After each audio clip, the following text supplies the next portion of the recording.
Magandang umaga! Kumusta po? Narito po ulit ang update natin para sa lagay ng ating panahon. Ngayong umaga po ng May 21, 2026.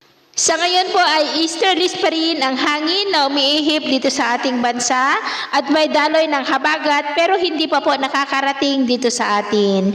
At base po dito sa wind map, gaya ninyong nakikita ay may shallow LPA sa loob ng PAR sa silangan po ng Mindanao, pero kung titingnan naman po natin sa wind map forecast, hindi naman po yan nakitaan na lalakas. At posible po na may mas malakas na mabuo na sama ng panahon sa labas ng PAR na hahatak po ng habagat at posibleng maramdaman na ang bugso ng hanging habagat bago po matapos ang buwan na ito. At ito naman ay pinapakita ng forecast model na ating ginagamit hanggang po sa susunod na 2 linggo.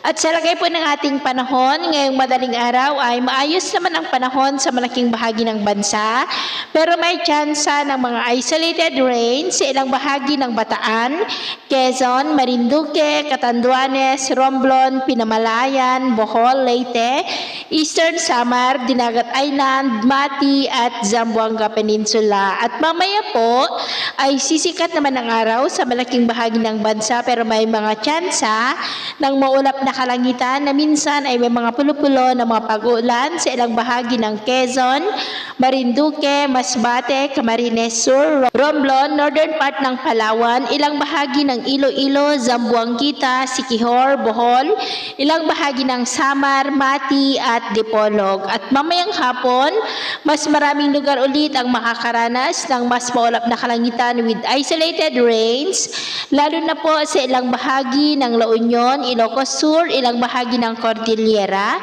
Negros, Camarines Norte, Catanduanes at ilang bahagi ng Visayas at Mindanao. Kaya mag-ingat po tayo, lalo na sa panganib pa rin na dulot po ng mainit na panahon.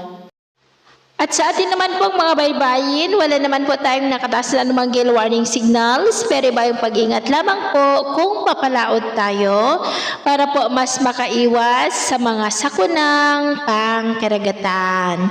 So yun po ang latest update natin sa araw na ito. Ako po muli si James na nagsasabing sa kahit na pagsubok po na darating sa ating buhay, huwag po tayong mawawalan ng pag-asa. Thank you and God bless.